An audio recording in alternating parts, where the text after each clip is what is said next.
Hello everyone! Meron po ako ditong 2 cups ng glutinous rice. Lalagyan po natin ng 1 cup na tubig pero dahan-dahan lamang po ang ating paglalagay habang ating hinahalo. Kaya naman, this is Bella, ang inyong kusinera ng Idelma's Kitchen. Kung bago ka sa channel na to, syempre, welcome na welcome ka. At kung dati ka naman, welcome back. Kaya naman, don't forget to subscribe, like and share, at pakihit mo na rin ang notification bell. Isama mo na yung all para lagi kang updated sa mga bagong upload.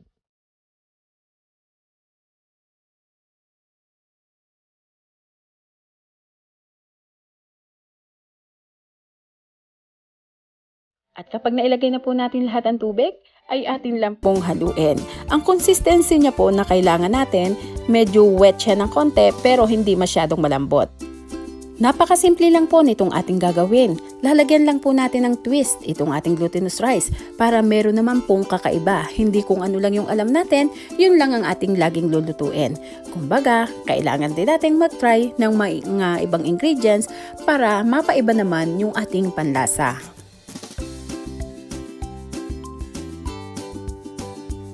Tuloy-tuloy lang po ang ating paghalo hanggang sa makuha natin ang tamang consistency. Hindi na po natin kailangang gamitan ng kamay ito. Simpleng halo lang po ng spatula, maya-maya lang po ay okay na.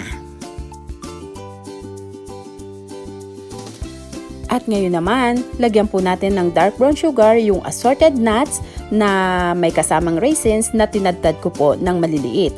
At syempre, sasamahan din natin ng cinnamon powder.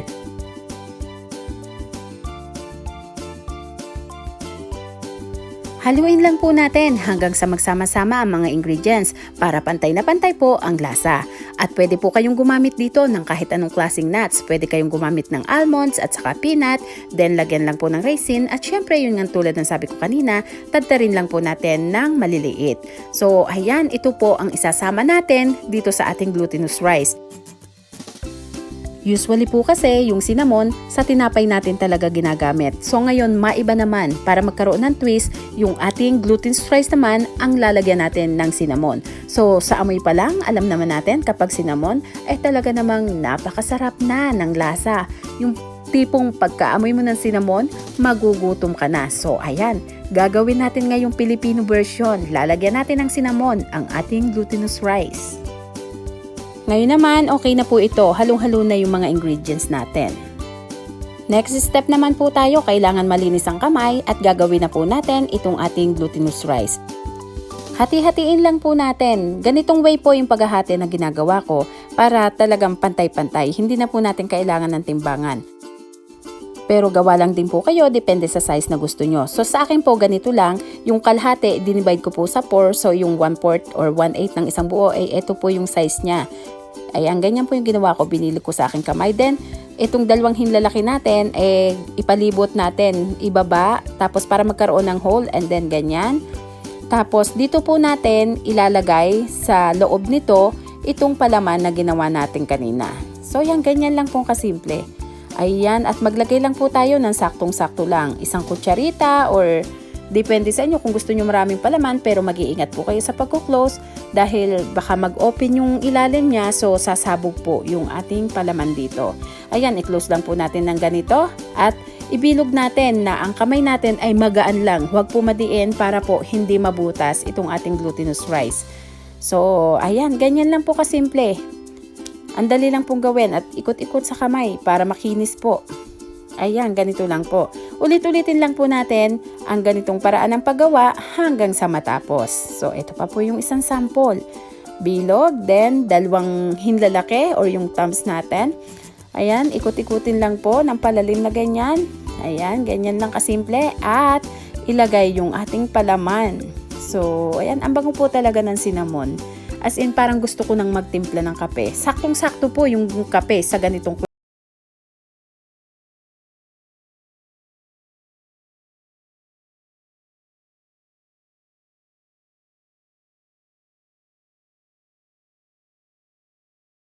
So ito na po, ngayon naman ay atin na siyang ipiprito. Siyempre mag-iinit tayo ng kawali at lalagyan natin ng mantika.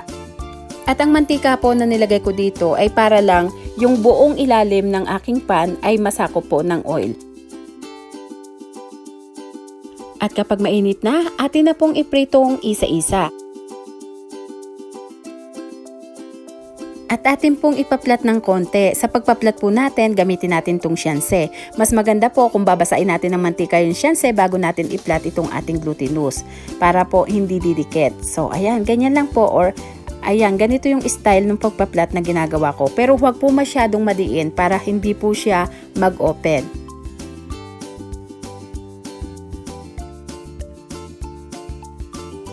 Ang apoy po natin dito ay medium heat lamang para po yung loob ay lutong-luto rin. Yung sugar po kasi kailangan matunaw siya para talagang yung ingredients, yung aroma ng cinnamon ay sumama po talaga mabuti dito sa ating glutinous rice para po lasang-lasa po siya.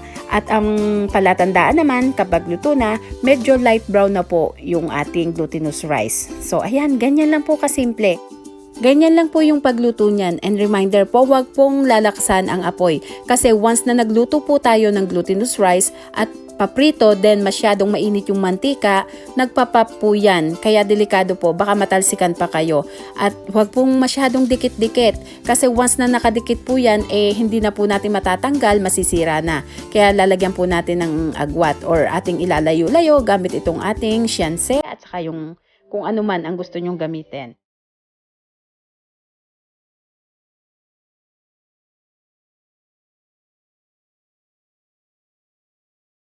At kapag luto na po, ilagay na natin sa isang pinggan na may paper towel para po ma-absorb yung mantika. So, ayan, mag-ready na po tayo ng kape at ito na naman ang ating isang recipe ng glutinous rice na talaga namang mas pinasarap. Glutinous rice with cinnamon and nuts. Mas pinasarap, mas pinalasa. Kaya tara na, merienda na. Kaya naman, ito na. At syempre, hindi natin tatapusin kung hindi natin natitikman. So, ito po siya. Ito yung loob niya, oh. Amoy pa lang po talaga. Panalong-panalo na.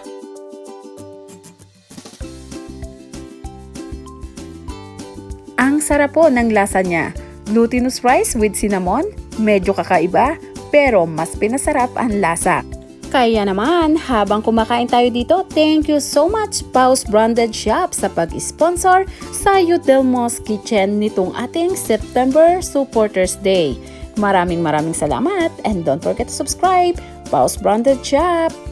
At para sa mga murang-murang quality bags, abangan nyo lang po ang live ni Paus Branded Shop sa kanyang Facebook page. Kaya naman, maraming salamat pong muli sa inyong lahat. Bye-bye at mag-ingat po tayo.